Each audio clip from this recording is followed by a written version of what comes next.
Yes. No, just saw that. I got it. Welcome everyone to the May 28th, 2025 workshop. Sorry for everyone late and technical difficulties, but I think our first item on the agenda is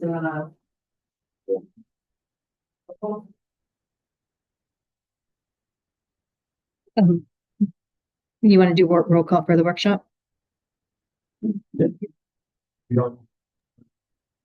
Everybody's for the record. Everyone except Lieutenant Davis. Who's yeah. First on the agenda was the sheriff's office update, but they are here, so don't mind looking forward to the next item on the agenda. Sure. Yeah. Rebecca, you promote me as a panelist. Sure. But There'll be a discussion on affordable housing funding options and strategies. An introduction to some options. go, great introduction.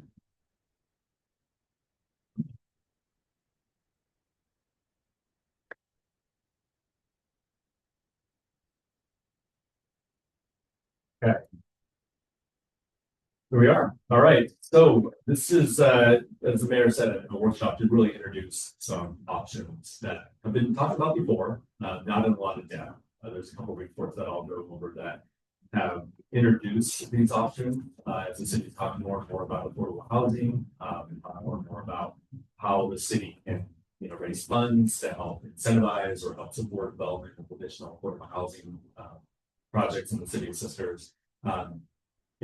Saying this all as a preliminary introduction to these topics because some of them are new, right? And maybe we haven't had a lot of time or a lot of meetings to vet some of these ideas with members of the community, other stakeholders, builders, developers, and some of our partners in housing. So this is really for the council to kind of learn more about these options and perhaps give us some direction to staff of how we go about maybe further studying or analyzing some of these options to continue to come back to you or refining it or working with our stakeholders on what might work best for Sisters.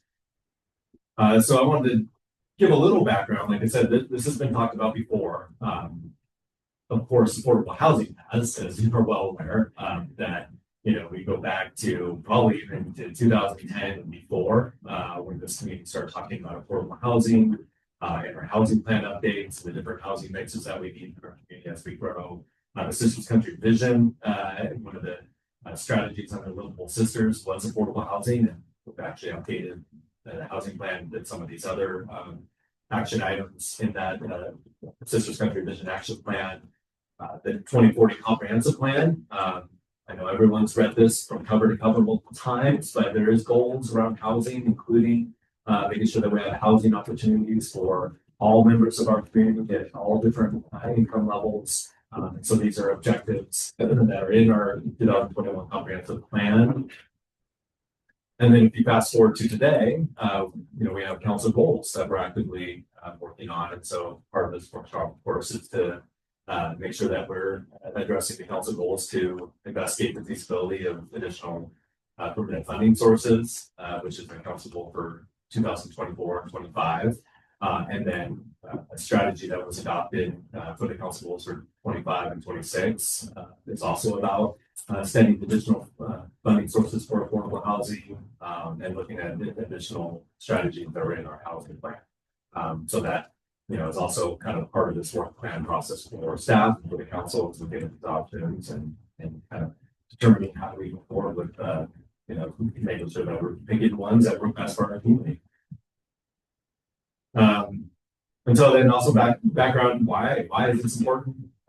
This community has had a lot of dialogue as kind of just reviewed on housing affordability issues, supply of housing. Of course, we're looking on UTP expansion, affordable housing all throughout Central Oregon is an issue. Of course, housing is an issue in Oregon in general, and that's compounded, especially in localities like Sisters and other places in Central Oregon with cost of land, which $250,000 for a lot these days, and the cost of building materials, which have escalated in the last 5 years. the land is limited in Sisters, which further increases costs. And then there's just limited options for financing and funding these affordable housing projects, especially as we talked about in the past, that workforce housing, right? The things that are between that 80% and 120% AMI. But even at 60% and under, there's different options. And I want to make sure that we recognize that there is progress being made, that we have a 40-unit housing project that's going to approve, that's going to be breaking ground soon with Northwest Housing Alternatives. Systems Habitat has been doing a lot of great work, especially recently with getting projects in the pipeline for affordable housing that is owner occupied. We have Vacant Homes had a project recently in the city of Sisters working with the school district. So we want to acknowledge that as we kind of work through this. This was taken from our housing needs analysis. These numbers have morphed over time, right? This was 2021, so I got to make sure I preface by saying these numbers have changed, but just kind of give you a snapshot of what our needs are. Our current housing supply, a lot of it is that market rate, $700,000 for a single family home. A lot of neighborhoods it's even more than that in Sisters. Our needs, actually, if you look at our housing needs analysis, it's at least half of them the new supply that needs to come online either through the existing buildable lands within the city of Sisters or the expansion should be targeted at income levels that are below that upper income of not 120% above, but 120% below. So over half of the units should be within those income limits. And then a couple other studies that I think are important. I put links in the staff report that hopefully you're able to access and probably seen these before. One of them is something we really haven't talked a lot about, and that was the study from the University of Oregon when we partnered with their Sustainable Cities Institute or initiative. That report was presented at the end of 2022 to the public, and I think at 5 lines. They did a number of studies for the city, and one of them was basically doing what we're doing tonight, is looking at different financing strategies or different funding strategies to find options to increase the amount of public funding we can do for affordable housing. And then the Sisters Housing Plan that was done also in 2022. You're probably pretty familiar with running the things like the land efficiencies, the efficiency measures, and then the sufficiency report for the UHB took that into account with the measures that the council adopted in 2023, really utilizing the land within our existing city limits, but there was other ideas in that housing plan that have to do with increasing funding for affordable housing. So some of those options that are in the staff report we'll talk about tonight came from that housing plan. So I got to mention that we also do have an existing affordable housing grant program. I mean, Scouts is well aware of that. We have a couple of projects that works that are going to be recipients of that grant program.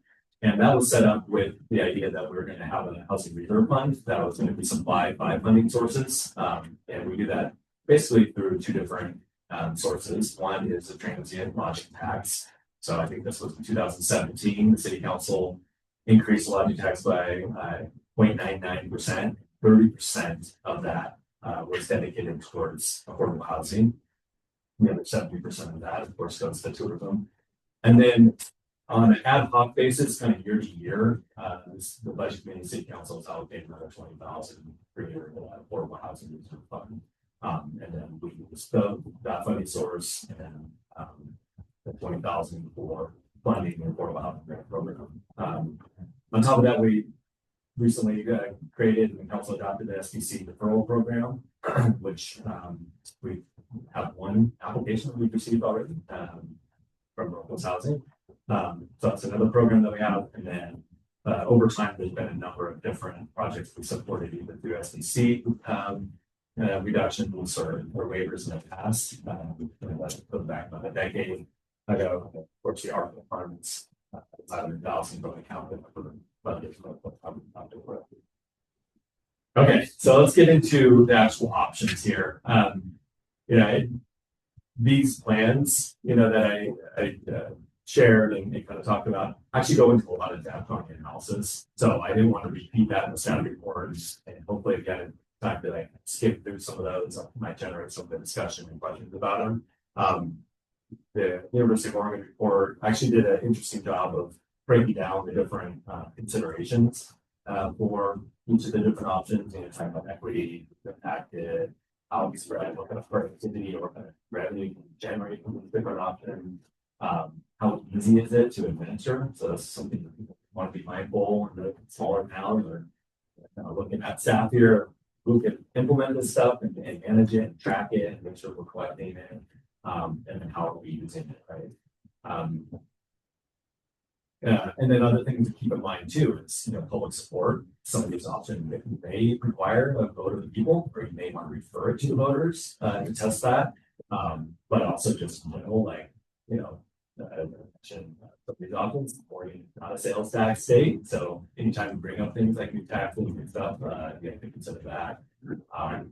And then also recognizing who you're impacting with each of these different options. There's stakeholders like developers and builders, realtors, and the builders association, and things that should be involved at some some level when we develop options when we go further. Okay, construction excise taxes. This is probably the most I don't want to say low-hanging fruit, but in terms of administering, it's probably one of the easier ones because there's examples of this across the state. The state actually adopted a statute in 2016 that kind of described how cities do it, what it must be used for, which is affordable housing. There's plenty of examples across the state of cities that have adopted a construction excise tax, and this is where just 1% of the project value gets tacked on to the cost and submit building permits. So when you're paying your SDCs, building permits, you're also paying a construction excise tax. Like I said, now the state law since 2016, state law requires that cities use the revenue from CETs for developer incentives and affordable housing funding. A portion of that could go towards the administrative cost.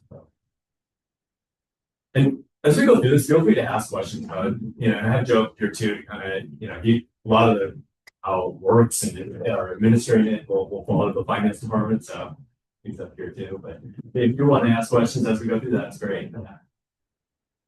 You want to go yours on too? Oh, no, I was just gonna offer to talk each one, or should we wait till the end? Yeah, I think we should talk each one, just kind of just, we'll keep it a little concise and stuff. One of my questions is, do you know how many cities have used the CET? A CT, and I think I saw somewhere at least 12. Yeah. I think Ben does. Redmond does. They've been with it right away. So Ben had one prior. I mean, they had one prior to 2016. They've had it since then. Yeah. Do you have any idea, like, if we took the 1% and went back a year or two, how much that would actually create for us? And if we don't have those numbers now, I would just suggest it probably the hour it takes to do it or whatever. Yeah. Oh yeah. To have that, just so we have an idea, what is 1% of all of our construction in a year? I mean, I'll also say about that, I'm not a big let's raise taxes guy, but being that we're fairly affluent, we have a lot of construction going on. Sometimes we have more construction going on in our area than other places of our same size. And if we can leverage that and people are supportive of it, it should be these should. And so that's all I got. That question about how much will this generate, I think for each one of these options, you voted some of that analysis back into 2022. Yeah. Update those figures, kind of come up with ballparks on these. CT and change year to year, right? It all depends on how much construction activity is happening. So, what kind of projects. So that's consideration too, of just like how stable is the revenue source, how consistent is it. But yeah, that's something we can do for each one of these, or if we beat out some, we don't have to spend time trying to come up with numbers on. I think that makes sense, but if we're pretty well in agreement, like mortgage is helpful for a particular item, that great, or for all like. You know. Yeah. It would help. Work from. I don't know. Gary has raised his hand.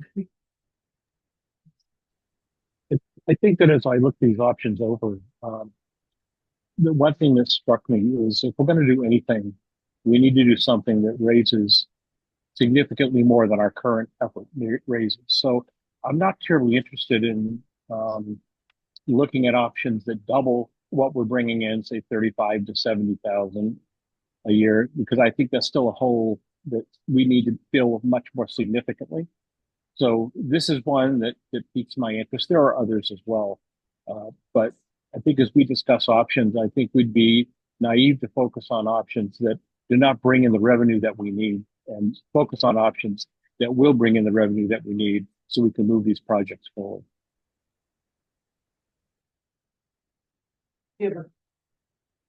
What is going to add with this CEP would be excluded from affordable housing construction?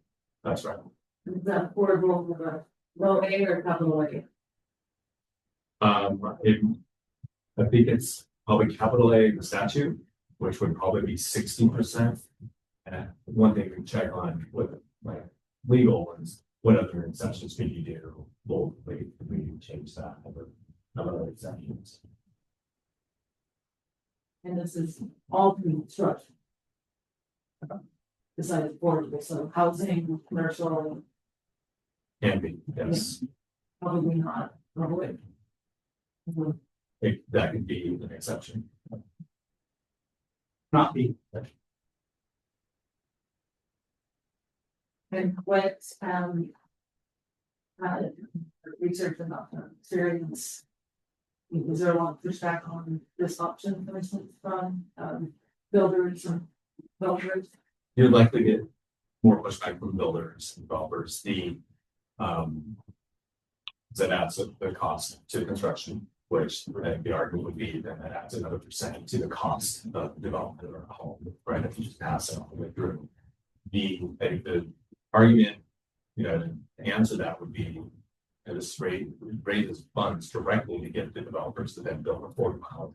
So putting it back in the pockets to build more affordable housing. There was definitely pushback in both back in the week when after that was passed. Because there was discussions when I first came on council about it. It was kind of shelved pretty quickly. But we weren't being very aggressive on affordable housing. I mean, we didn't have this household situation we had.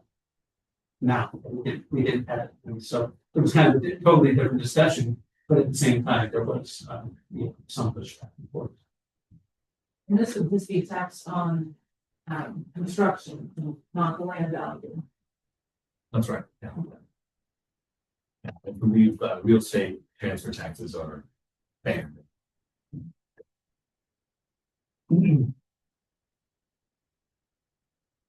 All right, so another one which is pretty rare in Oregon is the food and beverage or prepared food tax. This was an idea in the U of O study. They looked at this option because there's 3 cities in Oregon that have passed this. Actually, voters through Ashland, Buchanan Beach, Sedaine. All recently, except for Ashland, I think it has been in place for a little longer than that. And I don't think there's any restriction that has to be spent on affordable housing, but that would be, I think that would be communicating to the public that anything that we consider like this would be for that purpose. So basically, this works like a sales tax. You don't know how those work, but just on items that you get from restaurants, food items you get from restaurants, food trucks, etc. And then, some of the legal equipment doesn't need to be voter approved since it is a tax, and some of that might depend on what it says in the charter in terms of adding taxes on things like sales, particular items. It would probably out of most of these options might generate the most revenue, given the growth in tourism and the amount of preparing food, restaurants and food trucks and things we have in town. Considerations, yes, it affects residents, right? The folks that live here year round and like to go to our restaurants and, delis and things like that. But given how much activity happens, especially in the summer, probably expect a lot.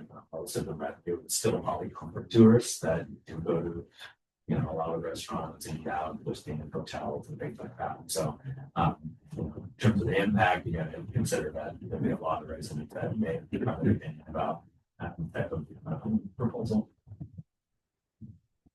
Is there been any that were seasonal that aren't year round?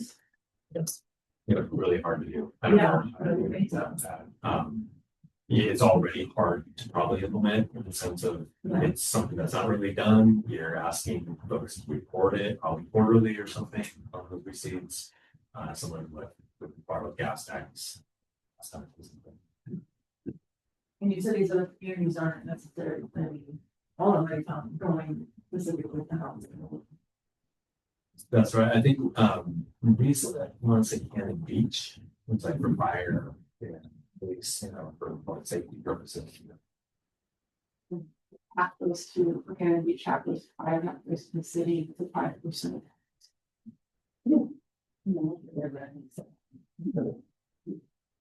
Or waiting.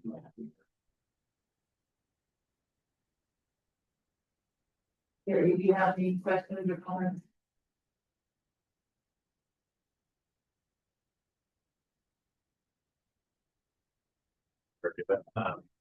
Okay, so this one, vacant or second home tax or fee. This is a charge on residential properties. It would be up to the city or the council to determine what would be defined as vacant. Some places I've looked at something longer than 6 months or around 6 months is your cutoff. Other cities that have looked at this have looked at a much shorter time period. There's only 3 examples, I believe, that are actually in play in the United States or California, Brooklyn, Berkeley, San Francisco. San Francisco's is actually paused because of the challenge and so probably going to be appealed to the California Court of Appeals, which may have ramifications for Oakland, Berkeley, and other cities that have started to look at this. Internationally, there's more examples, Vancouver being one of the big ones. But this is relatively new and as I mentioned, San Francisco, kind of untested, but now being tested in terms of the constitutionality, takings claims, like that, with some people have the right to use their property as they deem necessary, and that includes if they want to keep it vacant or not. Having to pay for that, right? It was a takings claim. So those questions around that and something to consider if we want to further study this is kind of an in-depth legal analysis. The state had a bill, I think Senate Bill 1095 was proposed this session. As far as I know, it's languishing in committee. I don't know if it had a public hearing, but I don't know if it's been scheduled for any follow-ups. But that would have allowed or authorized cities to adopt an agency tax on properties, and they have some definitions in there about what it's in it, so that we could use that as a model. But I don't know if that would seem it gets scheduled for involvement with the House or something. You could have some exemptions if you want to implement this and look at homes that are under construction, obviously, or cannot be sold. There's other considerations of how this gets applied. Is it just single family, multi-families, or different fees depending on what kind of unit it is? And then you have the issue of vacant lots as well, which is a constraint on us in the city of having to want to better utilize our buildable land that are vacant, incentivize people to redevelop their property or sell it for residential uses and what's currently vacant. So this one probably deserved a lot of discussion and further legal analysis and stuff, but it's something that was discussed in the reports and talked about previously by council on goal setting. Jordan, can you just give us the background of the rough estimate of 300 that came from? Yeah, and then it comes down to, basically utility billing is our easiest way to sort of capture what we would think and start with in terms of vacant properties and doing analysis of looking how much water use is, being done at a property, especially over the winter months when there's no irrigation. And then comparing that to what an average home brothers and sisters, and we can easily filter through and see, this house is not using very much water, must be big. And if it's like month after month with only little spikes, probably assume it's vacation only for a second. Well, this 300 is estimate also includes exceptions that we might exempt some things, like somebody's in the military or in a nursing home for 7 months or whatever. What if this assume it's 300, what does that make our vacancy rate percentage for sisters? Get it straight out, but the census data is 20.1% or something, so they consider.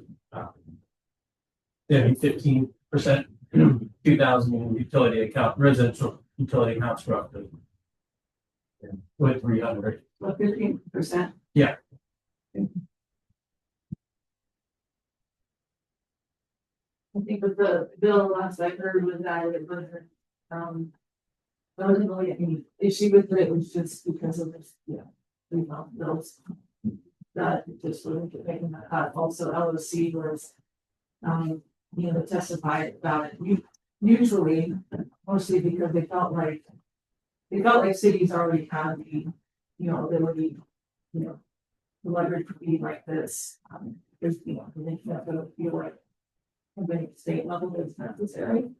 They weren't against it, they just were for it, they would say, we feel like the city was already have this ability to go down this road. So I don't know about that. And then I know just from one additional benefit of this is that to generate revenue, but like in Vancouver, for instance, the other benefit they were trying to get out of it was just to get people to get their properties either rented or sold and occupied. And that did happen, people know that number of units that they started out with dropped dramatically because, property owners either refused to sell or at least rent long term or occupy their properties more long term, which is the goal. The goal is to have occupied homes. If they're unoccupied, then there's nobody here shopping in our shops and being artwork, anything that's coming right here. And we're having to take a lot of time out to have a people. So I think I would add to that a lot of people switch over because they feel like they just kind of got over that. And I really want to be careful with the way we approach rural housing and not make our community feel unwelcome because people feel like you can't 5 second home vacation. I think that, to be honest with you, most people would probably just pay it.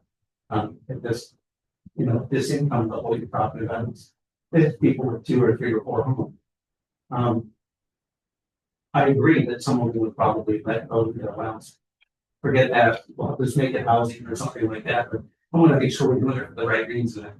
I think that the pitfalls with the legality of it is probably the biggest thing. I think the second thing is I think the administration of it is a little more heavy for our smaller staff than some of these other options. So I'm not a huge fan of this one. And I'd say that we have to just try to look at maybe we might even have to let some of that play out in San Francisco or other places and see what happens. I also agree with LOC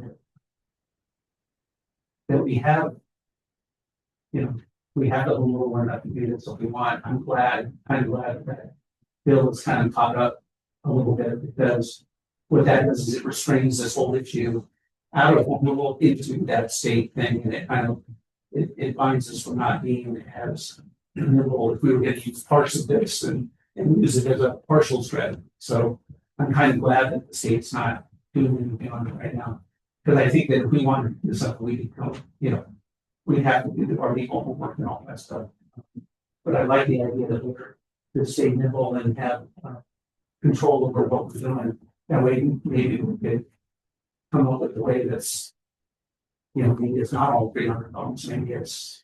Maybe we can find a way that affects less people, but it's still costs without overburdening ourselves with administration and the applicants. Anyway, that's what I'm. Gary, Yeah, thanks. I think this is a good back pocket option. What I mean by that is that I agree with a lot of what the mayor has said. I agree a lot with what Councilor Frieden has just said. As best I can hear, the audio is not great. I think that the overhead to implement is going to be tough, but I don't think we should throw it out. I think we should keep it in the back pocket. We should kind of study it, look at it, and get more information on what it might take for us to do it, should we choose to do it, while pursuing more viable options in this list to ensure that we have those dollars flowing in now.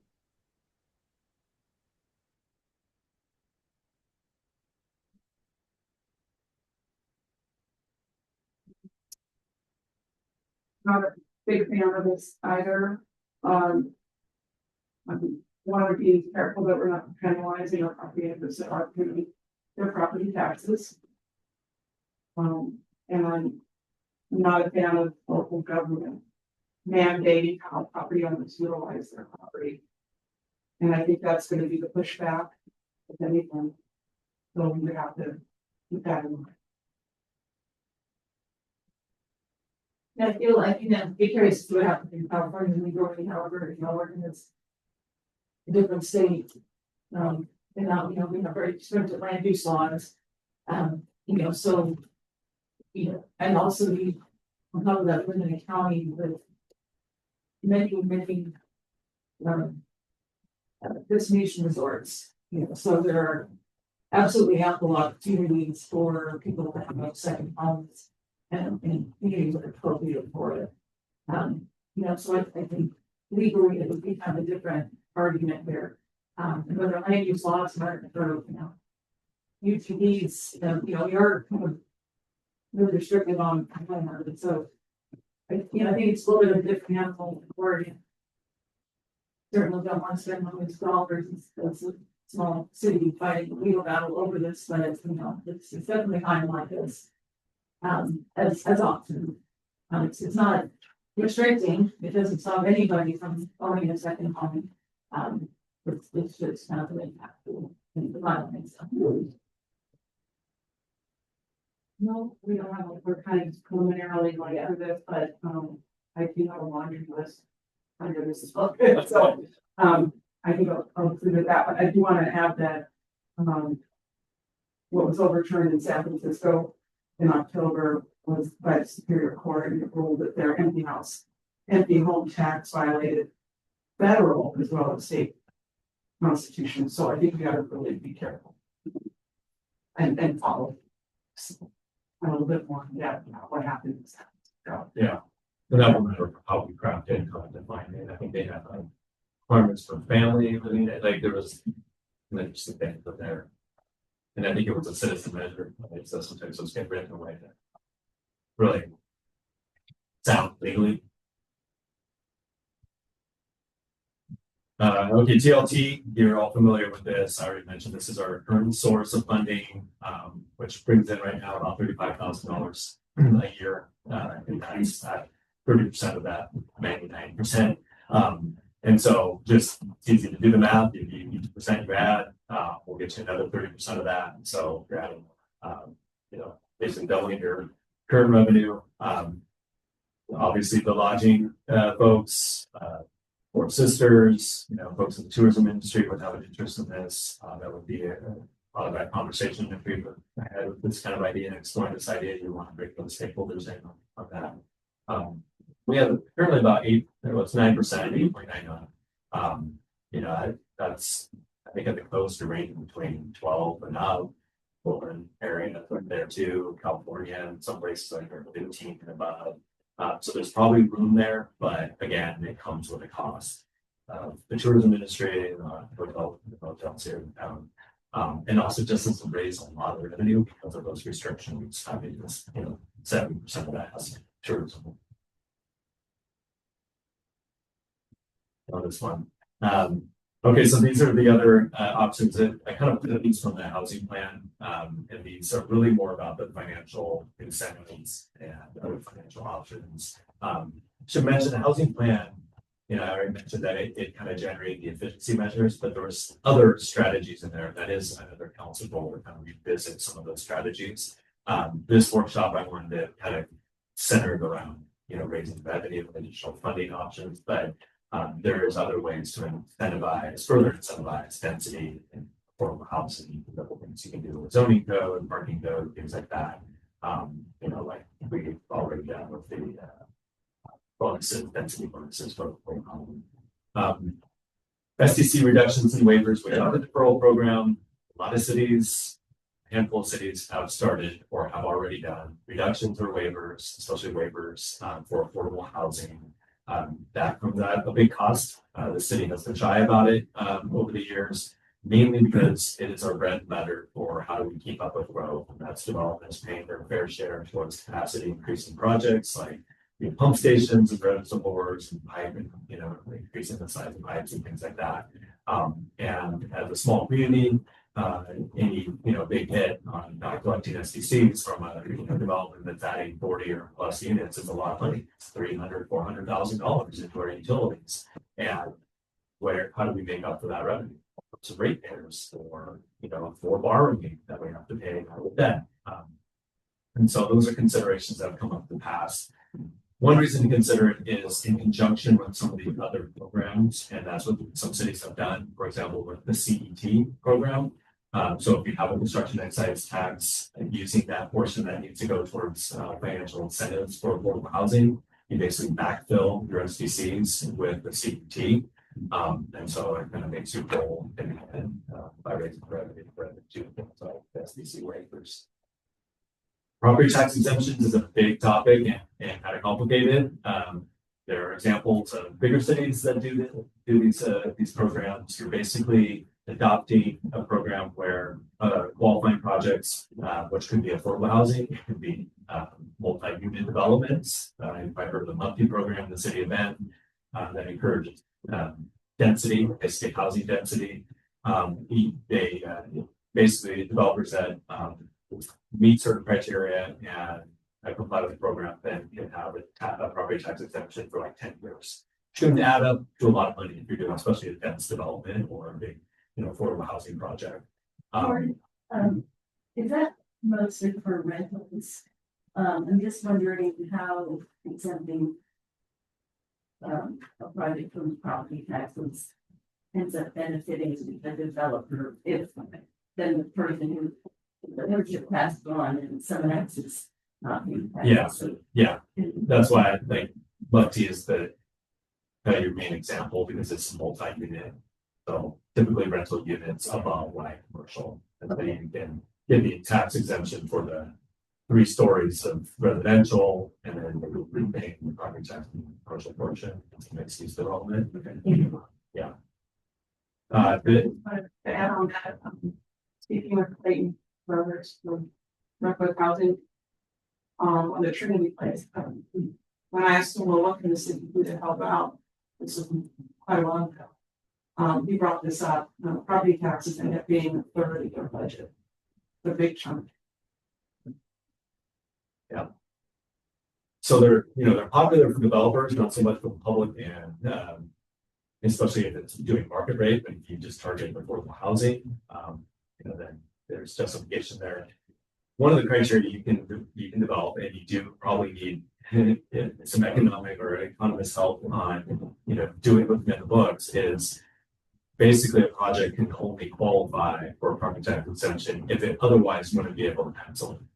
So that kind of takes care of that argument of, foregoing tax revenue, especially for schools and fire district and parks district saying, well, we're leaving, tens of thousands of dollars on the table by giving them, you know, these exemptions. It's like, well, otherwise it's vacant land that you're not really collecting taxes on, or you'll continue to get the taxes on that fee, you know, or the baseline, the frozen base.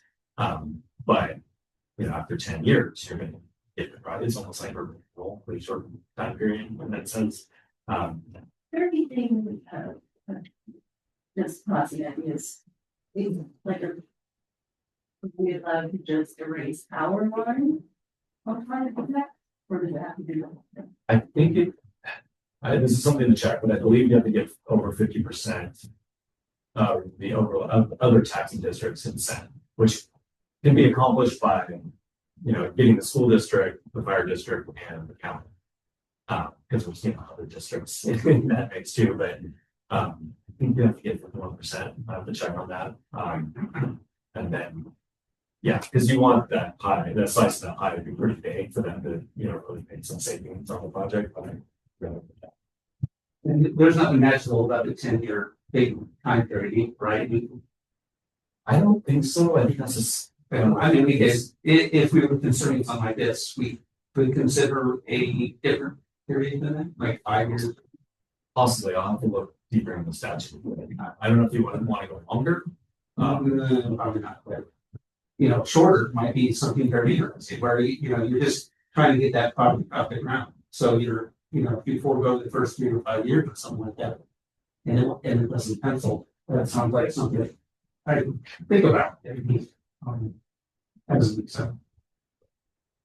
And I wonder about turning plates. I wonder if I maybe probably could make a case that it would pencil if he had to. You know what I mean? If you can move things a little bit, you know. It'd be an interesting. Depends on what moment of time you are. Right. And you know, At some point, there's what kind of bids you're getting. Sometimes it's past the point of or it'd be interesting to have that conversation. But we really wanted to get. You know, that would mean that changing the percentage of AMI that the rental would be. Yeah, make it work, and so it wouldn't mess with it. So, I mean, there's just different ways to look at it, and it depends on what it is that we're really looking for.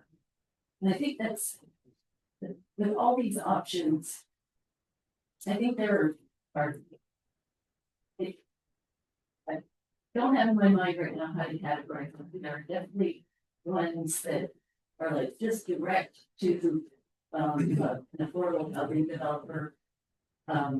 Without really much intervention from us, meaning like there's no cash involved. And if we are looking for dollar amounts, I mean, how do cities look at that? Is it, wow, we really like to have $400,000 a year, but how do we build that into a budget? Or is it just, we like these programs and we'll see how much they make? You know, I'm wondering how other cities approach that. It's a great question. I mean, I think you look at what the need is. You know, council goal, right? To talk to your housing partners, understand like what are your costs looking like, what do you need, how much does it cost you per unit, where is your gap in terms of what other funding sources you are, and what you need to make projects pencil for you, and see what's in the pipeline or what could be in the pipeline to kind of fill that gap. So in running out of available land, so we have that consideration too. But thank you. That's one way to start, is kind of understand the need from their side. I think we know we have a need because we issue a announcement program, we get applicants, and we'll continue to get applicants. And I think the more you can kind of leverage that and get more units. And that kind of goes, we'll go through the last of these, but one of the considerations is how do we move forward and engage with our partners, right? Because they'll have other ideas. One might be land acquisition or something to drive down those costs, and how can the public sector help with that. That might be one. I would say historically, one of the reasons why, done the background and, here we're at 2025, we really just get $35,000 a year. We set up the program. You didn't want to just raise revenue without having progress. And so we had to establish that, affordable housing grant program, kind of get the lay of the land, start the UGB process, right? Before talking seriously about, okay, we established a program, we can just cut checks, right? And as long as there's a deed and all that stuff, right? Deed restrictions and all that. Let's make sure we get that in place before we just start collecting money, right? We got no purpose. Housing bonds, I threw in there. That's been brought up. Other cities and areas have done this. It's probably not, makes sense here just because we're only 37 people, small tax base, and not raise enough revenue or be very expensive for a deal on individual taxpayers to do. And then an idea that is new, the state's moderate income state revolving loan program is something that we started to look into. It does require some administrative steps in working with the county and for other human services. And basically, do some IGAs, create a new grant program, and basically you're funneling money through the state to developers for no-interest loans for projects that qualify for affordable housing or workforce housing. There's more to kind of be looked at here. They're developing things like templates and things like that because anything they can do to help us make it easy. It's one thing if you're a city of Portland or Bend or Hillsborough that has housing staff to do. This will require a little bit more administrative work to set up, but we are one. And then the last thing to kind of mention is the general fund. We just went through our budget process. We do have, sometimes we have available surplus year to year based on, growth, property tax collections and things like that. Those are always seen as like one-time sources of funding for projects. And I think that's been kind of the historical model here prior to having the TLT.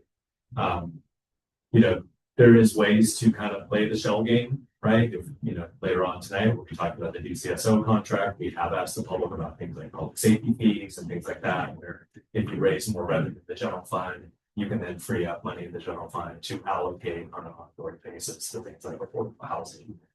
Might not net you a lot of revenue, but it is another option that the general fund could be a source for funding projects. So on to the next steps. This was the preliminary workshop. We'll definitely have another one. I've taken notes, but for dialogue, also really like, how do you want us to proceed here? Is there other options we should look at? Or some of these options just non-starting? Like let's take them off the table. Should we look further into some of these and get more information about what kind of revenue we're talking about, or what is the administrative burden, how do we do that? And then how should we do this? I think doing it in a bubble here in City Hall is not the right approach. We want to engage with our community and our partners. And that was about what I just had to say. Is I really want to get in the pulse of some of these things. I think weeding any of them out may not be the best idea because they might all have a certain amount of liability on. And we're so early in the process. I don't know the grant yet. I'd like to hear from the public and hey, let's do the exercise of putting the dots and what do here's 9 programs. What does the public think about it? We'll put 3 dots on the 9 programs. I don't think it has to be a huge deep dive and all this stuff. It does have to be enough that people understand where money's coming from, where it's going, how much administrative burden it places, the legal burdens that may not be there. So that's just my thought. Yeah, I feel like there's definitely ones I like a lot better than others, but they all have some nugget of interest that I think I want a little bit more time to think about or more about. Yes. Right, because like you said, there could be something in one that could actually be leveraged and could be something else. So, and I think in here you would suggest that maybe a committee as well, with stakeholders from the community and older and like that to kind of get kind of a more controlled but wider view of well. And my other thought, and just always keep this in mind, and you mentioned, DPV expansion, we're all kind of hoping getting that process done will put a little bit of relief out on this situation. And some of the future affordable housing happens a little faster than we hope. And We don't know, but there's still annexation process, even though they can't work, but, I just have to be kind of hopeful that the huge process happens at a fairly good rate, so we can start popping out either areas, right?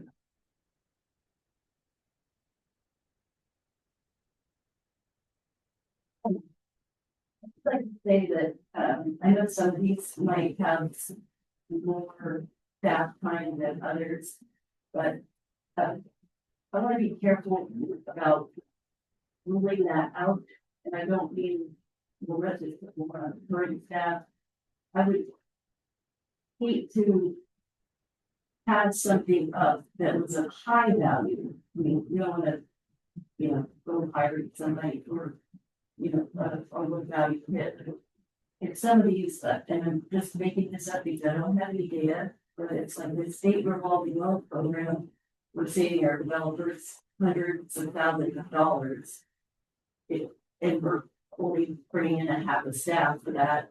I think we just need to be careful about ruling things out, looking at the full picture, from like a person standpoint. That would be, a way where we wouldn't be, getting into, taxing people and, putting fees on their housing. That type of program is high efficiency, but if it's not extremely valuable, if it's not high dollar, then. That's sort of. Yeah, I think you made a good point. I think actually there was a recommendation at some point in the housing plan or about like a housing coordinator. It's something we've talked about internally. There's probably a point, the city of our size doing this kind of like sort of talking about affordable housing grant programs and fee restrictions stuff like, it takes a lot of legal work, but also takes just a lot of staff, administrative time, paper shuffling and stuff that do this stuff. As we continue to add units, we can check and verify. Probably is a point in time where we actually need to dedicate, an FTE or something towards that program. So, and I should mention, how you run that could be some of these options that don't have restriction, right? Some of that revenue could actually go towards administrative costs and you could fund the position to actually manage it. Sure. Going back to our city council goals, when did we do that? February, March? I've learned so much since then. And although the majority of what we're talking about here is to raise revenue, as Peter reported, in 18 months, Habitat is out of land. So I'd like to see some consideration around strategies. Maybe it's a multi-pronged approach here along with generating revenue about how to incentivize, encourage, whatever, property owners of surplus land to consider either donating or selling for nonprofit affordable housing. Good example would be what Wellhouse did. They subdivided their property, and now we can hopefully have Trinity Place apartment complex and lower rent. Just my thoughts. I know it wasn't our goal. We just talked about generating funds, but we learn as we go along. Yeah, actually, I talked to Jordan about that yesterday, and Gary, did you have any thoughts before we end up the workshop? Not too many of the mosquitoes are showing up, so we can move it along. But I think that of all the options, the one that probably has the least amount of lift is the CET. And I say that with apologies to our partners that are builders, some of whom are listening in. But so I think that the others do require more thought. The others do require the concept of whether or not we need to have another individual in the city who helps manage these things. And I like what Councilor Pellerin said and how do we incentivize soon landowners that have vacant land within the city, and there's quite a bit of it, to try to free up some of that land for housing that would allow folks like Habitat to continue to move forward.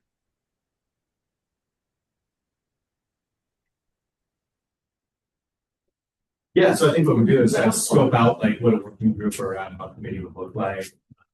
Back to you guys, scope out what the charge would be, further exploring this in the meantime. We'll work on, gathering some data.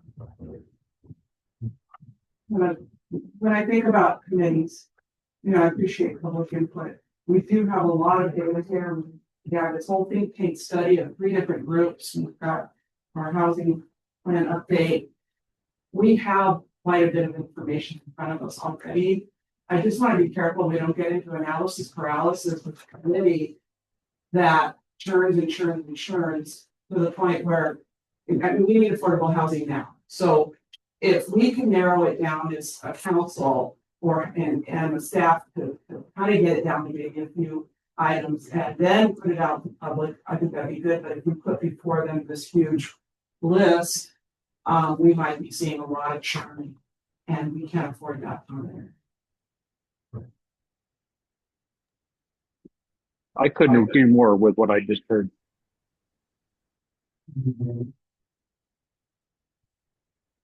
That's why I think, if I remember correctly, it was kind of more on the subject matter expert level of people at the table. I think to be stood so long faster than something learning curve. Yeah, I don't. But here's some this. Yeah, we want to float these ideas now, want to get their input, feedback to changes or how we implement some of these, and then other ideas too. Thank you. Okay, well, I will call the end of the workshop and we'll get back to our here at 6:45.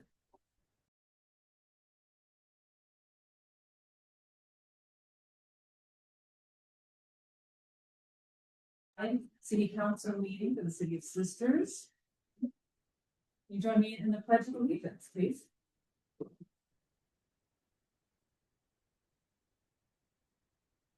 I pledge allegiance To the flag of the United States of America, to the republic for which it stands, one nation, under God, indivisible, with liberty and justice for all. Thank you. Roll call, please. Mayor Lutz, Here. Council President McDougall, Here. Councilor Predin, Hola. Councilor Ross, Greetings from Savannah. Councilor Pellerin, Here. All right, thank you. Do I have motion to approve the agenda? We move to approve the agenda. I second. I have a motion and second. All those in favor, say aye. Aye. Aye. Carried. Visitor communication. We have visitor communication today. yes, Chris Piper. Number 1. Be on alert.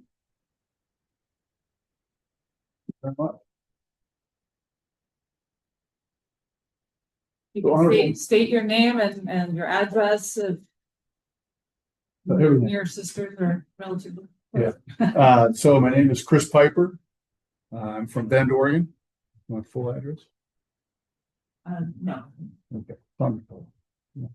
So, Honorable Mayor, City Councilors, and City staff, I'm here today representing SAO, or otherwise known as Stroke Awareness Oregon.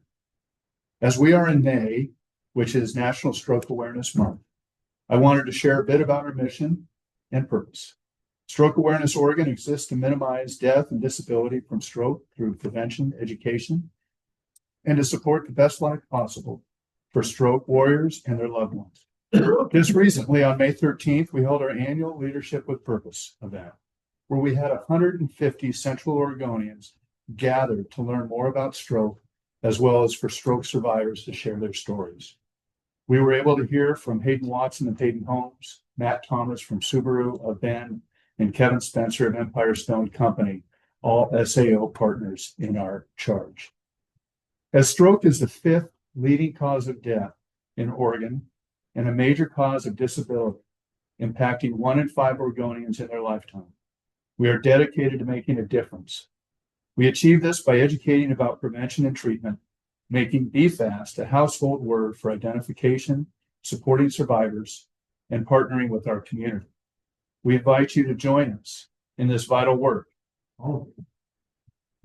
In partnering with our community throughout Central Oregon, and to consider to support our programs, volunteering with your time and skills, or expressing your interest in having an SAO representative provide a Stroke 101 presentation to your organization, city council, school, or business.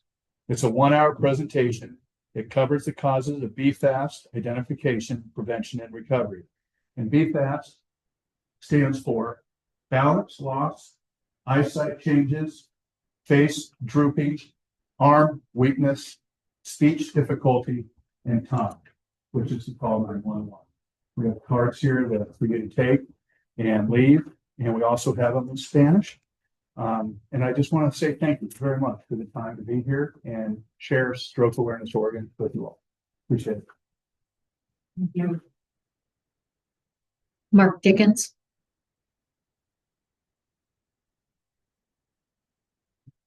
Mark Dickens, 133 East Black Crater Avenue here in Sisters. Thank you for the opportunity to speak. Has anybody been paying attention to the news lately? We have another disgraced sheriff here in the county that's perjured himself in open court. An elected public official lying, engaging in highly unethical conduct. What a shock. Look, this is the reality that we live in this day and age.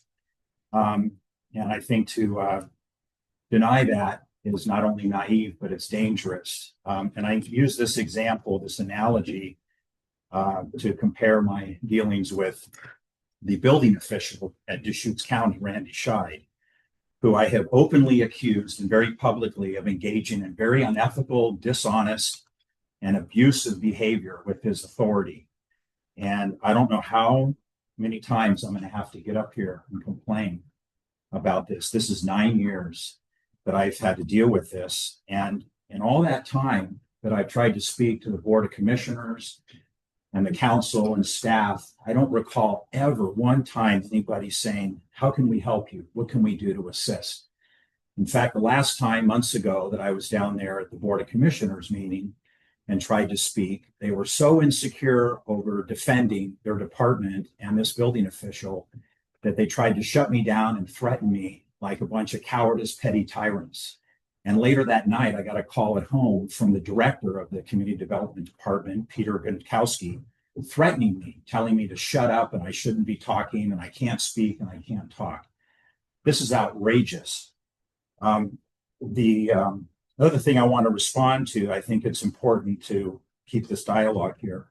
I finally had an opportunity to look at the comments and the discussion that was done by your city manager here, Jordan, online, where he updated the council on the situation and stated that this was just a matter of pulling a $158 permit and getting a final inspection. That's a lie.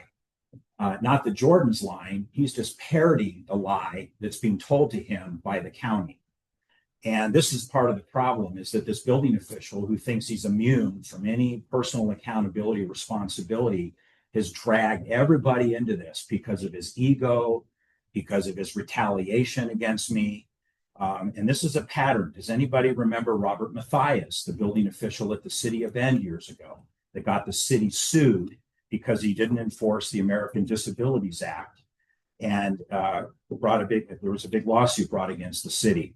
I filed a formal complaint against this guy and found out he had been fired from Grants Pass and his credentials had been put on probation by the state of Oregon.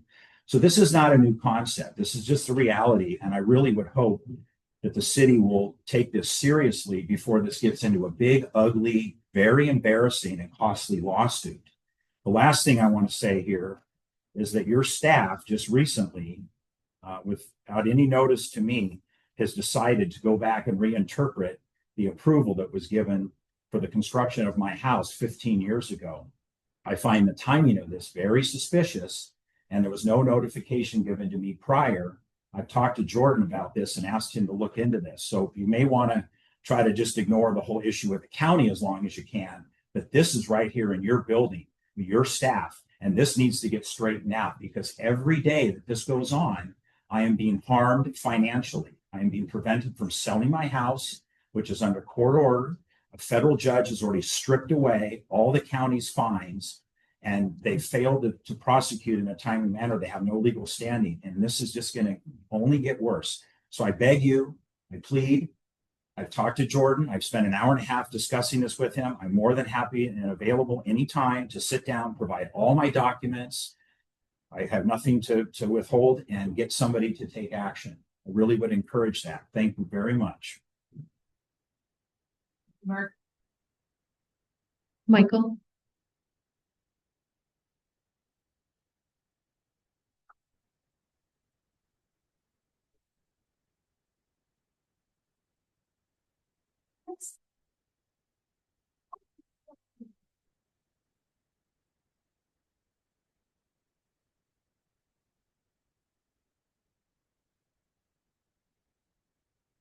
Today's local paper, not written by the editor. In the Sisters Ranger District, homeless campers have been kept in sight close to where they can be observed, and in the event of fire, response can be quick.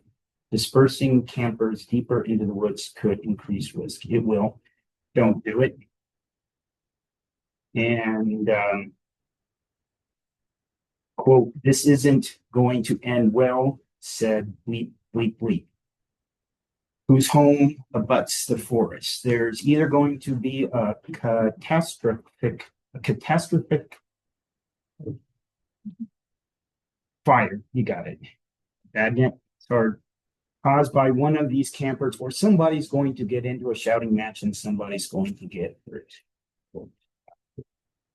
And the way I look at it is it's sort of karma if a fire happens from where I'm coming from. Except I don't believe karma really operates around people anymore. Karma, to have karma, you've got to have a real conscience. And like a soul is a bird to me, and that is like a sensitive, real conscience. In the fact that someone like I have asked for assistance and ally so many times, not only here, but throughout the town, and then through the whole county, etc., and receive none. And with that assistance, I don't have to be homeless. I have things to take care of before I move out of Central. I've explained this going a couple of decades past. So karma is, there's an old quote that says, my dogma ran over your karma. No, my karma ran over your dogma, which is not how it works. Dogma destroys karma. Dogma is in, what it's usually referred to, a religion, but dogma can also be in the accepted and running and the almost demanding type of psychology, which in this case is behavioral correctness. That's dogma. That's a type of dogma, just as religion has its dogma. And it destroys karma. But I just thought I'd point that out, because if I was someone who wrote that I read, or someone in your community, and I was thinking, well, this could be karma, I would do something. I would have done something a long time ago. And as I've told you before, the sheriff department know how to get hold of me. They know who I am. So if anyone's going to stand up like a real human being from where I'm coming from, I'm still waiting. Michael. No? if you're on Zoom and would like to participate in visitor communication, please raise your hand.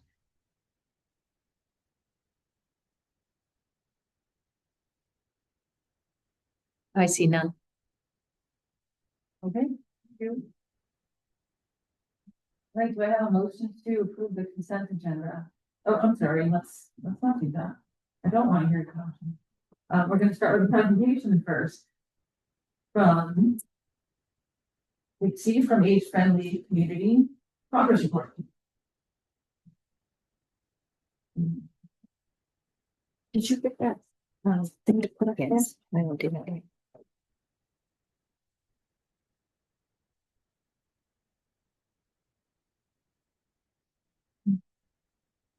Hello. Can you hear me? So, my name is Dixie Eckford, and I live at 468 South Cedar.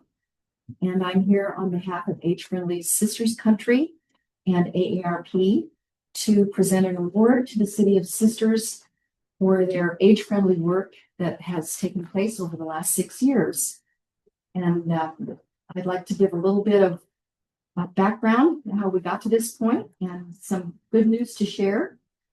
And first of all, I want to thank everybody on the council, this council and 2 previous councils, because we've been at this since 2019 when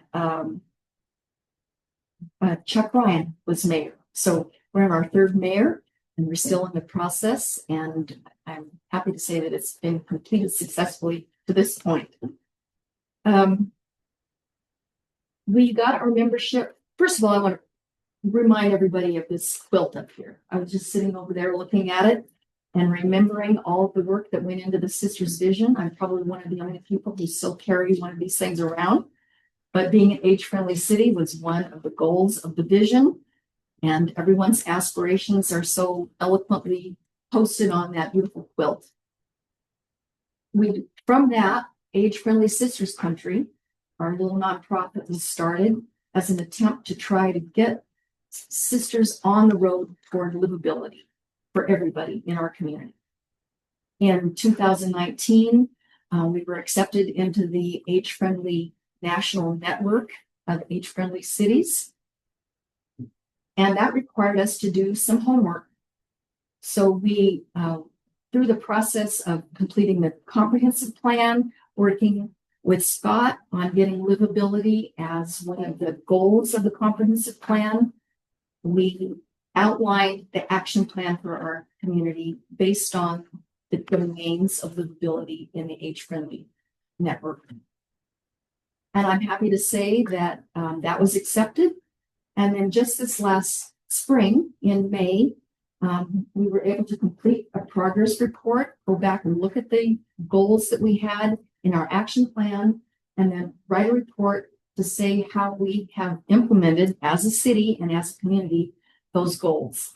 And we have many, many of them to be proud of.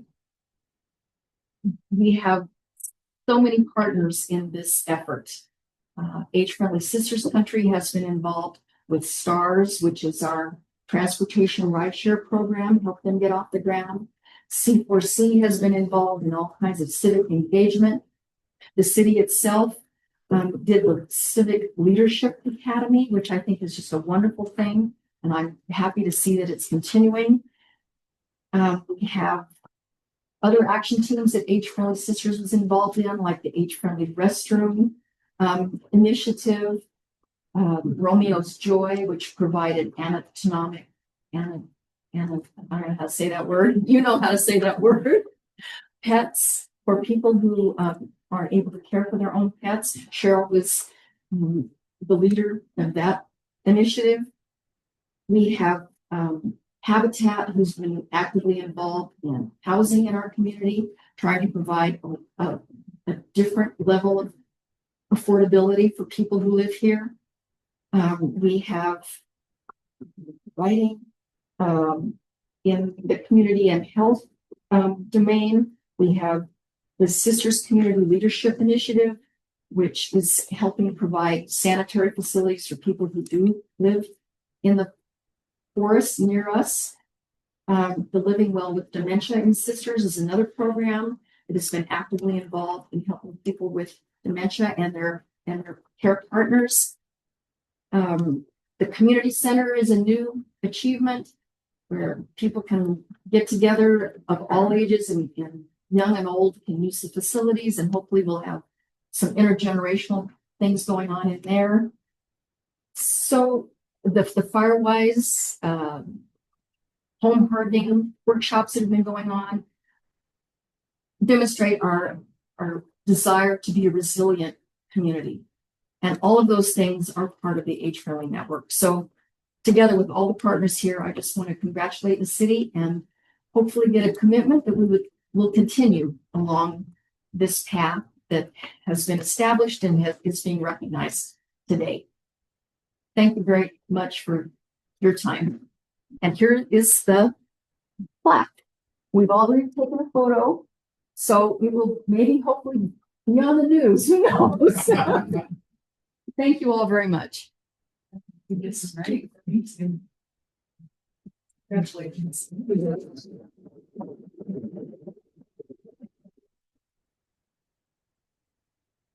Stacy, thank you for your service. I mean, you are an outstanding citizen, and I know you like to downplay your role in this, but you brought it all together and are a big force behind this. A lot of people doing the work, but you know, a lot of people doing, but you've done my leader since I joined city activities. Thanks. Thank you. Several years ago.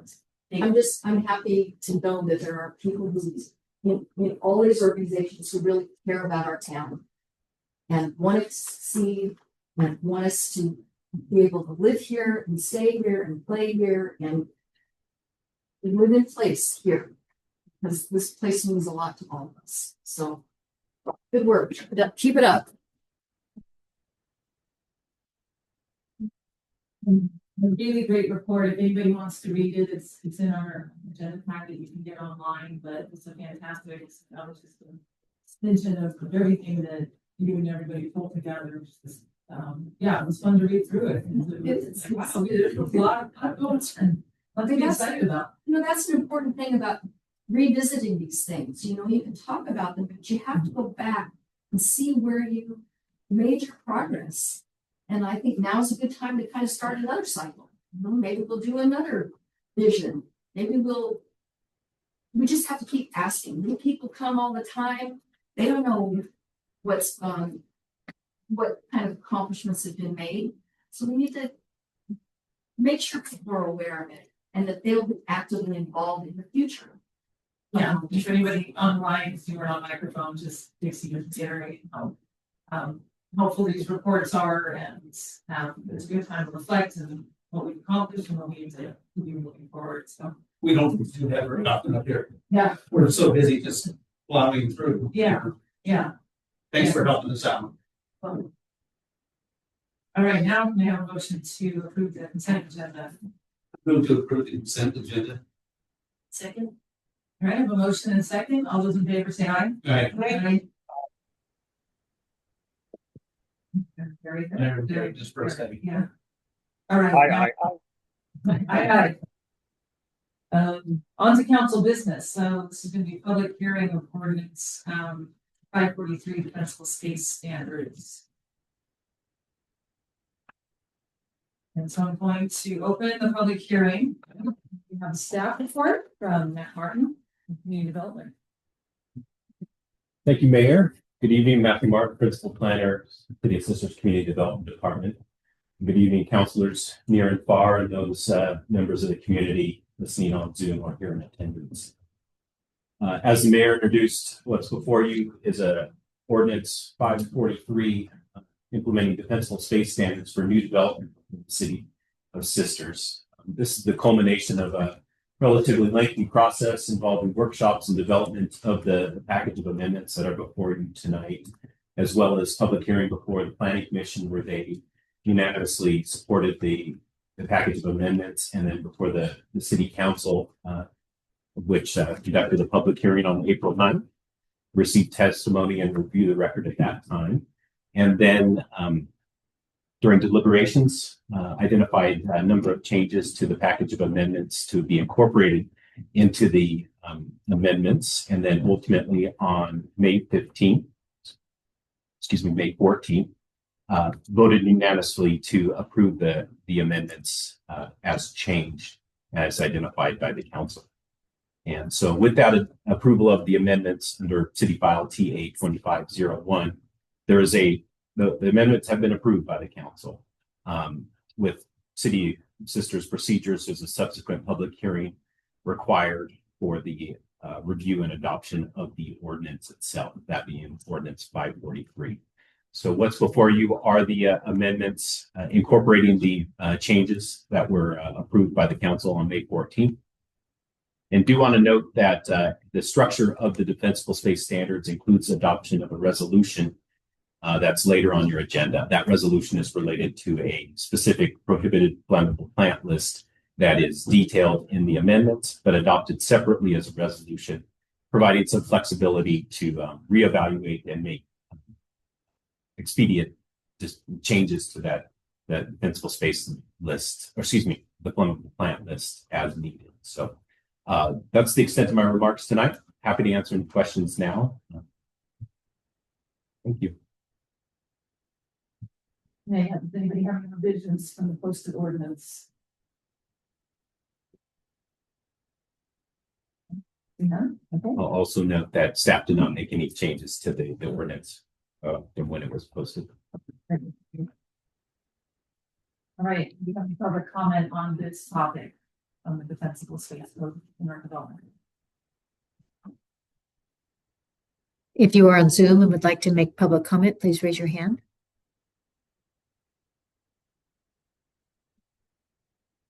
I see none. Okay, thank you. All right, close the public hearing. Okay, this begins council deliberations. Deliberating. I have none. Nope, no, I have not either. Gary. Oh, I have none. It is hard to hear you guys. If you get a little closer to your microphones, would be helpful, but if not, that's okay. Okay. All right, thank you, Councilor Ross. All right, if their deliberations are over, we can ask for a motion to read by title only. I move to have the city manager read ordinance number 543 by title only.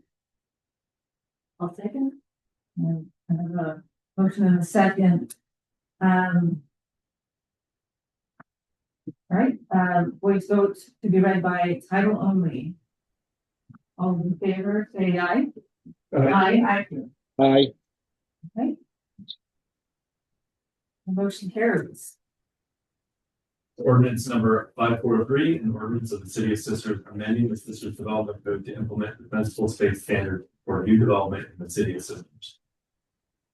All right, do I have a motion to approve and adopt the ordinance?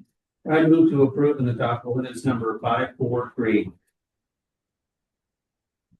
I'll second. Okay, I have a motion and a second, and we will do a roll call vote. Mayor Lutz, Aye. Council President McDougall. Yes. Councilor Predin, Yes. Councilor Ross, Yes. Councilor Pellerin, Yes. Okay, motion carries. Is it moving then? We'll have to pass a flammable plant. That is true, but I wanted to soak in the moment for a second there. Can we add paper roses to the flammable plant? All right. Okay. So now we're gonna move on to resolution 2025-02 prohibited flammable plant list and staff report. From Matt Martin again. Thank you, Mayor. As previously noted, included in the defensible space standards are reference to specific species that are noted to be either drier in their conditions or have higher flammability through higher resin or oil contents. So we've developed a list of those species to prohibit them from being maintained in particular areas on the property, either from existing or being planted new. So this list includes those species and is identified as those that should be incorporated into and included in the standards for defensible space.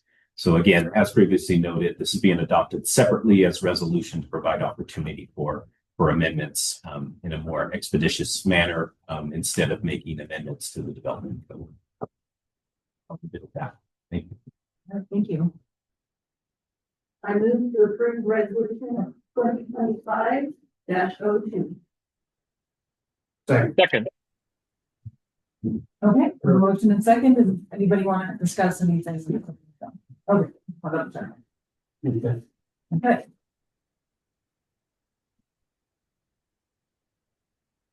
It's roll call or just? Okay. All those in favor say aye. Aye. aye. Right. All time zones were heard from. All right, thank you. The motion passes. The resolution passes, so thank you. I just want to thank staff for all the hard work. Matthew's already are. My job is done.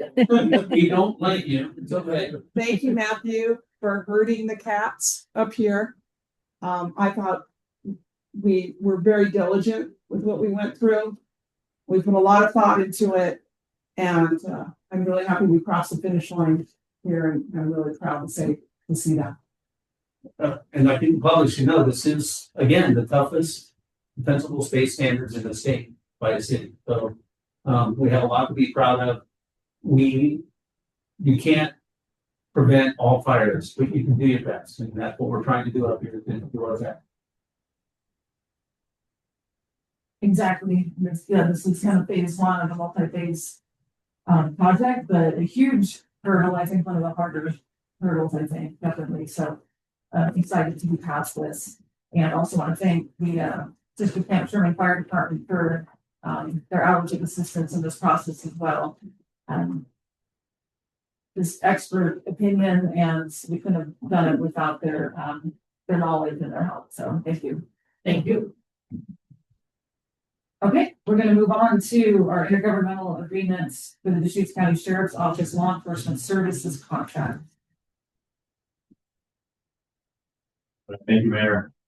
So before you tonight is the approval of the 5-year agreement, IGA, with Deschutes County for police services for the city of Sisters. You recall about 20 years ago, the city had a police department, our own police staff that we dissolved, and then we contract with the Deschutes County Sheriff's Office for policing services, and then we started to enhance those services about 5 years ago with the new IGA that outlined new provisions and new level of service that up the staffing to a lieutenant and 3 patrol deputies for the city of Sisters, recognizing that our community wanted increased services as we've grown, especially with tourists and in population. So over the last year, we've been negotiating with the county, with the Deschutes County Sheriff's Office for renewing the agreement. This was part of the budget presentation talking about the budgetary impact of the contract. It's by far our largest service contract, and with the now being proposed at a $1.1 million contract per year, it's a pretty good contract. But as I explained in the budget process, if the city was to spin up our own police department, it'd be substantially more, accounting for vehicles, facilities, full-time staffing, hiring a chief, on and on. So the way we analyze this contract is it a good deal for the public? It means we sell the services that are provided are satisfactory, exceeding our expectations with the great lieutenant and deputies that focus on community service policing here in the city. The majority of the contract language is going to remain the same, as you've probably seen in there. The main difference is now going to be the cost per service, or cost per deputy, the hour of service. And really that number is derived at an averaging of what the salaries and benefits are for patrol deputies and what the salary and benefit is for the lieutenant at 3/4 time. And then you add in the support costs. So the admin costs for staffing, we just pay a portion of that, but staffing and operating the substation here in Sisters, which I think is a good asset to have over town. And then vehicles and insurance and things like that, but also we pay our portion of it. This will be, like I said, a 5-year contract begins, if approved, will begin on July 1st and run for 5 years from there. Some of the questions that councils had and actually staff had There's only one other contract city for Deschutes County in the area, and that's up in Lapine. You notice that Lapine's service level is a little bit different. They have half-time lieutenant and then line patrol deputy. Their situation is a little bit different down there, where in the South County there is a substation, but county or residents within the city of Lapine still pay the enhanced sheriff patrol tax rate, which is like $1.55 per thousand assessed value. So you do have to include that as you're thinking about the difference between our contract and their contract, that their taxpayers in the city are still paying that millage rate for enhanced sheriff services within the city of Lapine, but also in the whole like unincorporated area as well. Because we have our own police department here, our residents in the city of Sisters limits, city limits do not pay that countywide enhanced rural law enforcement tax rate. And so if you include that in the city of Lapine, you know, I think it's like $700,000 a year in tax revenue that the sheriff's office gets that helps support things like the vehicles, the support costs and things within that the South County. And then if you look at their per hour, it's a little different too. You know, our lieutenant has 20+ years of service. We got the deputies that have more years of service and things like that. So those differences are important too. And then another question is, how do positions get filled under vacancy? The city is involved with that process.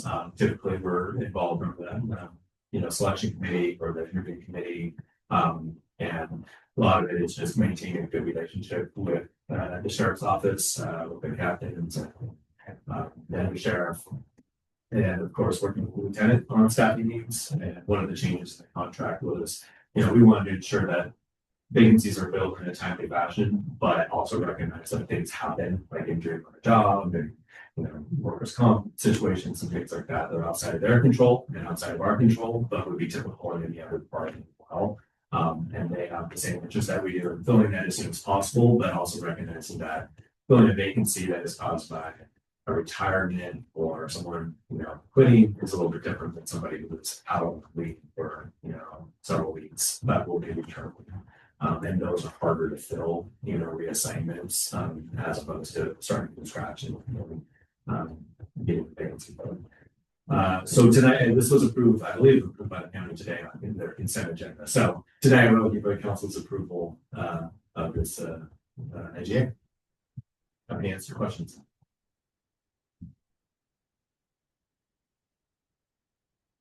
I don't have any questions, but I have comments. I ran for city council 7 years ago on a lot of this issue itself, because at the time we only had a West area deputy for 4 hours a week. And one of our tasks up here is public safety. If not the most important thing we have is public safety. Do it in fire, do it in code, do it in a lot of ways, and safety improvements. But to me, this is the best well spent money we have. We have people on scene all the time. They're getting the bad guys, which is not many here in Sisters, but it happens once in a while. But they're mainly here for public safety, traffic enforcement, pedestrian safety, just watching out for the average person, the average businesses. And it's, to me, it's a no-brainer. We used to pay about $500,000 or $600,000 a month just on the 4 hours a week. That's definitely.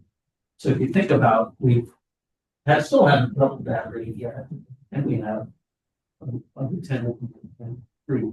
So I'm all for this. I think it's the best thing that we do, and most of them are doing a really, really, really good job.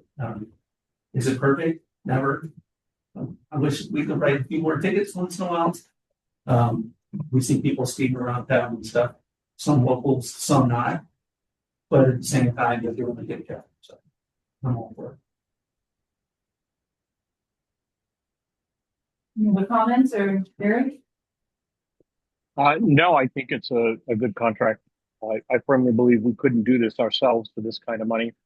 And I'm happy with the service that we're receiving. And I happen to agree with Councilor Preeden that sometimes I'd like to see more tickets written, but that's not necessarily the most important thing. The most important thing is the safety of the community, and that's what we're getting. I'm very happy with it. Now, I'll just say that this is it's a lot of bang for the buck, definitely. I think a good, use of taxpayer dollars, absolutely. And I think to anybody, I don't think there's a lot of people, but I mean, it is a relatively quiet community. We don't have a lot of crime here, but I think that just shows how effective, law enforcement has been. And, you know, like a lot of government employees, you know, sometimes people wonder, well, what am I paying for? It's like, well, if you don't notice them, then they're doing a good job. They're doing their job and everything's working well. So I think that's been the case we've had with this contract with the county sheriff's office. So I'm happy to continue with them.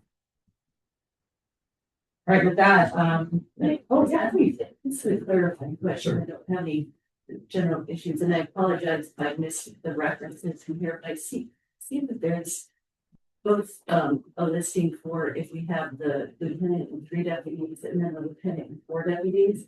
So is that just up for if we decide somewhere along the way we need an additional deputy that we can bring that, then we already have a pre-negotiated cost? Yeah, Okay. basically, yeah, this was a conversation a couple of years ago. That, yeah, the lieutenant, yeah, had brought to us, and we want to make sure that if that does happen, where we determine that, yes, it would make sense for us to have a 4th deputy, we have a price in here, understood what that was. That would, yeah, we would approve that the budget process before. And you said it says 2/3 deputy, lieutenant, is that right? Mhm. 2/3, okay. I had something else in my head, but that's not always correct. That's why I didn't have it written down. Thank you. Great. Will we get them the whole time? all right, we have a motion to approve an intergovernmental agreement with the Chief County Sheriff's Office for law enforcement service. I move to approve an intergovernmental agreement with the Hughes County Sheriff Office for law enforcement services. Second. Okay, I have a motion and a second. All those in favor say aye. Aye. Aye. Pretty good. Okay. Running on. And like that, we're on to other business. For 7:30, like the old days. Yeah, so no response to previous public comment. I think there was announcement about Mental Awareness Month here in May and National Night for Mental Illness. So for staff updates, I think we mentioned earlier that Trinity Place, we're on track for closing.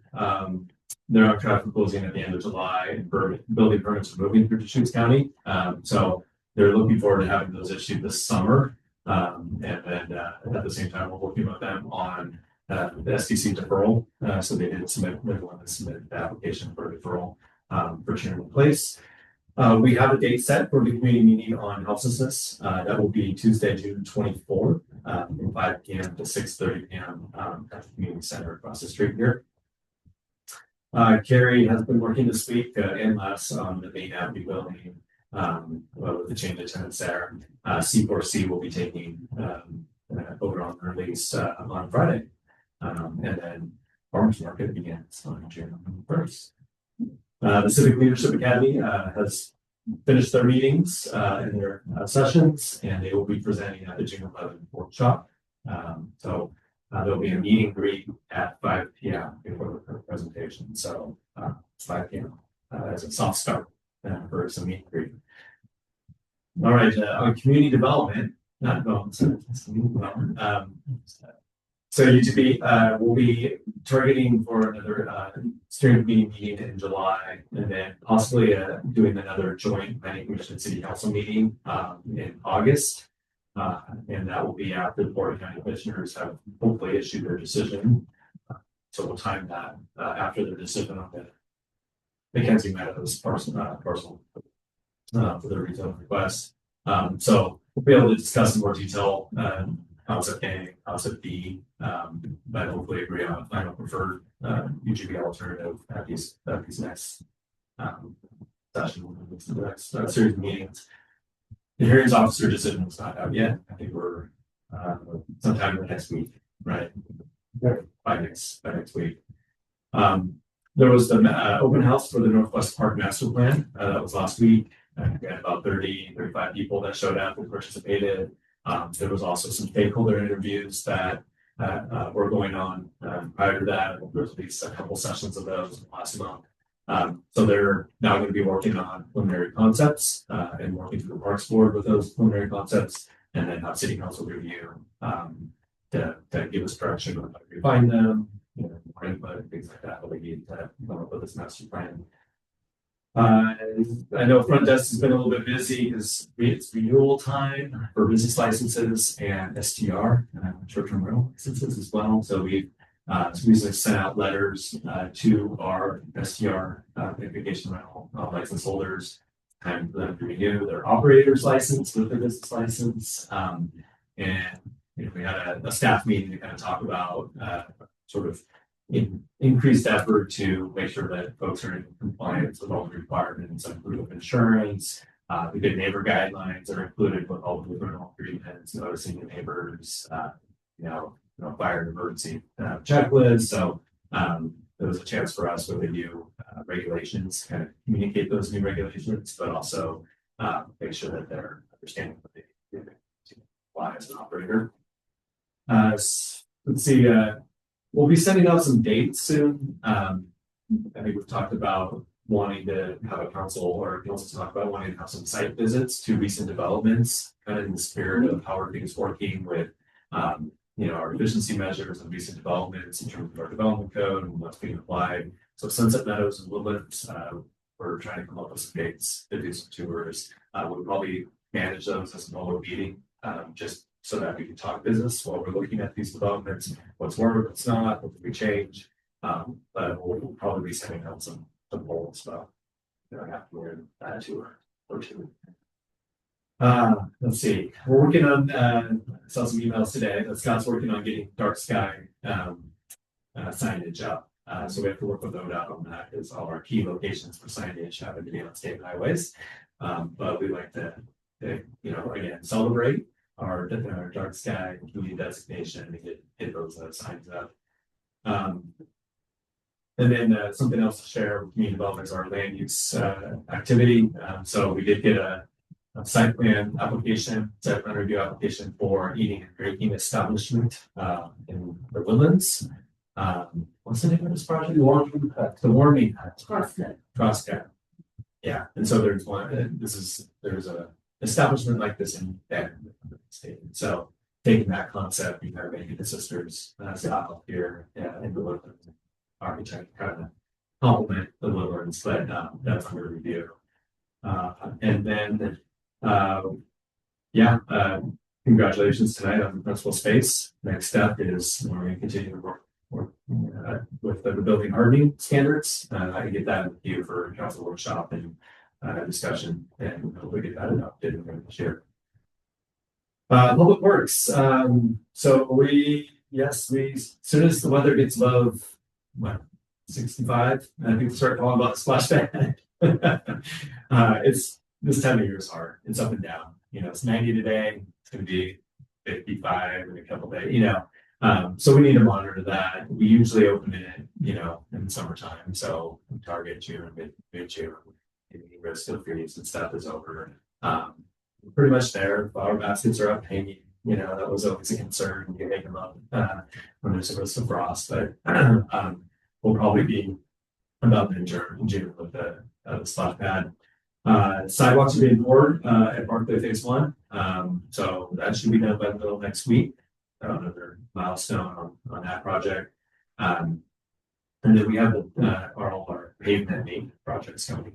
So prepare for notices hitting people's doors, but a handful of roads that will be impacted coming up in the next couple of weeks. And we'll be sure to time those closures appropriately.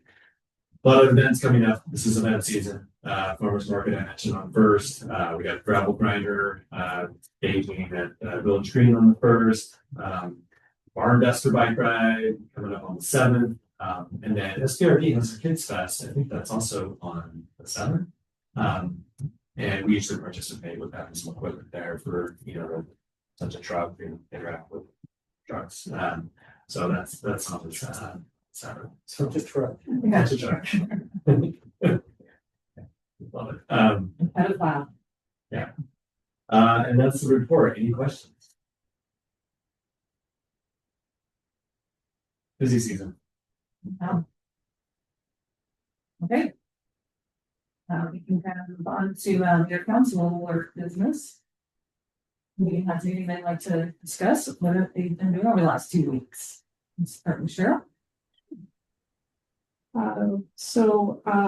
After attending the C4C Wildfire in Sisters Country Part 2, I met separately with Tammy Taylor, who was on the panel, and Stephen Lord.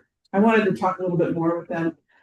Tammy Taylor is an insurance broker here in town, and she had reported that 5 years ago we had 12 to 15 insurance carriers available to us as options, and now we're down to 3 to 4 as they have been pulling out of this area due to risk. The average policy is ranging about $1,500 to $2,500 a year for homeowners insurance. And it's even more difficult for first-time buyers as they are rated as well. It's kind of like a credit score.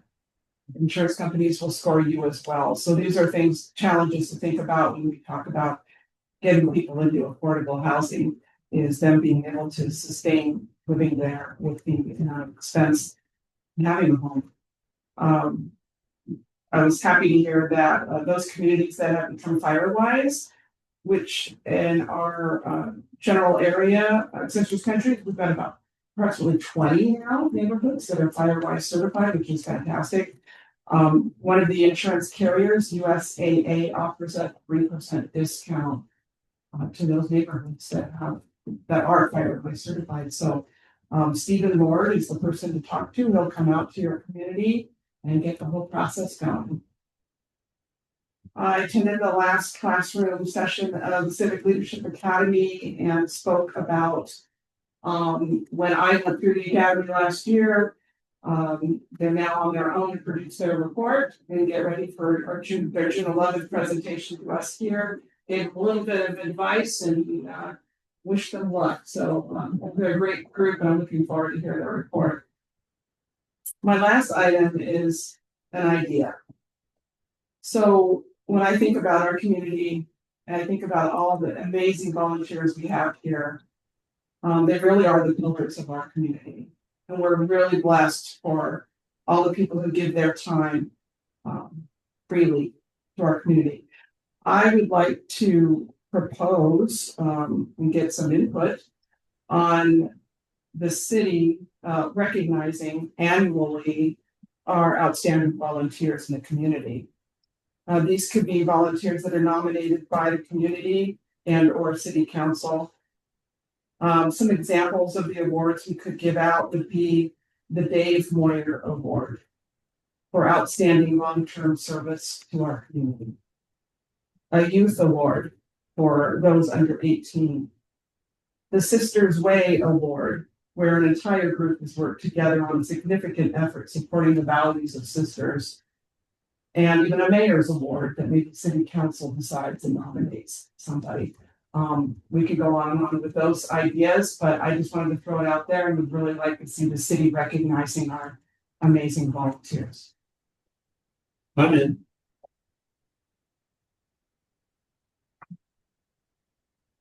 Thank you. That's a great idea. I will. Oh, go ahead, Gary. I'm in as well, and I will gracefully accept the mayor's award for hanging in until 10:30 at night in the heat and humidity outside at Savannah, because I can't do this in my room because my wife is asleep. City councilors are excluded. Sorry. I think it's a great idea. Already stopped, Gary. It's almost as hot here, surprisingly. Not as human. Yeah, not as human. Asking about C4C, but last year, I believe I don't believe it went very well through the vision team trying to do some community work, but I don't know how well it was communicated to the community. So I think there was some room for improvement there. Okay. But, so there's nothing that C4C on its own does. We'll need a group of volunteers to find. Right, exactly. Group of volunteers. Who should get awards on. That might be what you're thinking of. Yeah, I was not to like, discount your idea. I was just trying to remember if they were doing something similar to that or something like that, but no, it's a great idea. Gary, do you want to update us? I have nothing to add. Thanks. Have a Mai Tai for me, will you? I might go up to my room and have one when we're done. I had a few EDCO things. We had a EDCO business roundtable a couple weeks ago. It was the day that we had the joint UTV meeting, so I haven't talked about it since, but I know I had a regular EDCO meeting. Full EDCO meeting right after that. It wasn't well attended because about half of the group thought it was the next day. So, but a group of 5 can actually talk a little better than a group of 10 can. So we actually had a great conversation, but nothing earth shaking. So, and then I had a regional EDCO meeting, and we were following up on the strategic plan that we were going through. And again, the committee was kind of quiet. And, I tend to fill a void if I'm in a quiet room, and so that was kind of interesting. And we'll see what goes on. I don't know. See what goes on with the rest of the strategic planning. But yeah, that's where we're at. Nothing else other than I was at the Northwest Park public meeting over there, and I think 30 or 40 people, something like that. And it's well attended, and it was quite fun, and they had cookies, so I was very happy going. And I just wanted to make sure that they thought of a roller derby, because I'm a big roller derby fan. While the city rollers down there, and I'm a big fan. So I'd like to have a place that's big enough they could do a flat track once or twice a year. That'd be great. So that's it. Yeah, I heard the high school's gone through the roller night, the The kids activity. yeah, extracurricular. Yeah. Not extracurricular, but after school activity, and really well received. It's really popular. Yeah. It seems to be a need.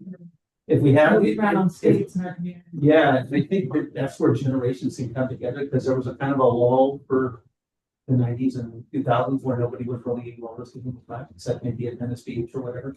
And I think that we can bridge those gaps with the youth if we're doing things that we used to do. And I'll wear the wrist things and stand against the wall and everything, but I would still do it. Did you roller skill? Is that? Yeah, I would do it. Yeah, sure. That's not famous beyond. Okay, that's Yeah, that's it. No, you do. Yeah, I'm just standing against the wall, kind of like school dances, that was me. And thank you for speaking up at the ECMO meeting. I mean, it's kind of disappointing when you have a large group of, relatively sharp people representing a lot of different organizations and communities. And it's quiet. Quiet, yeah. Quiet. Yeah, I think it's gonna change. And the reason I think it's gonna change is because responsibilities are just gonna have to get bigger, because there's more to talk about the housing issues and the childcare and all these issues are getting rolled into it. And I mentioned that it's probably going to make it cost more. So there's a little bit of a danger there that the contract might have to get bigger, but as the need gets greater, that's probably okay as long as the service is still there. And I think that that's going to happen. I think that's just a long-term look of EDCO, even if some people don't even care to get involved with it. I think that the board's going to shift a little. Okay. Yeah, those are, housing, daycare, all that stuff that everybody, nobody owns it, right? It's and they're such a digital organization. I mean, our local rep, Eric, talks all those things, and we're not paying them anymore today, and we were paying last year, and he's doing more. His stuff's broadening, so I think that we have to think about that as a city, though, if we want economic development services and support where we want it, we're going to have to just think about that. It might get more expensive. We just have to keep on. Okay, thank you.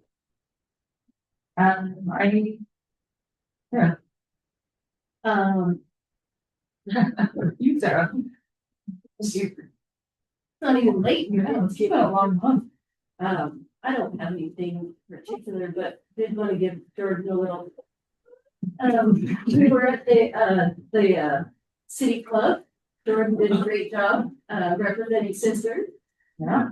Yeah, it's great. I think Sister got a lot of time that day. There was another city manager that wanted us to give our defensible space code with your time.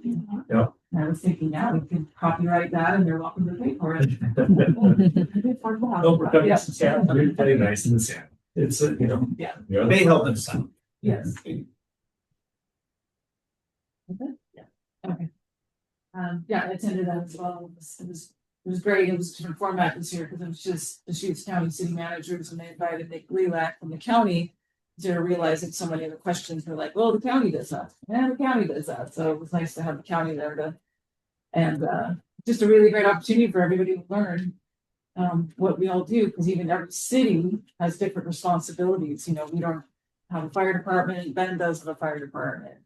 Redmond has a police department, but not a fire department, you know, and it's confusing. So it was, I think, a great opportunity for our cities to get together and kind of discuss what we do, and it's another educational opportunity. And also attended the second wildfire forum. That was really fascinating. I mean, the insurance is fascinating, I guess. I never thought I'd say insurance was fascinating, but complex and you know, it wasn't totally devoid of hope.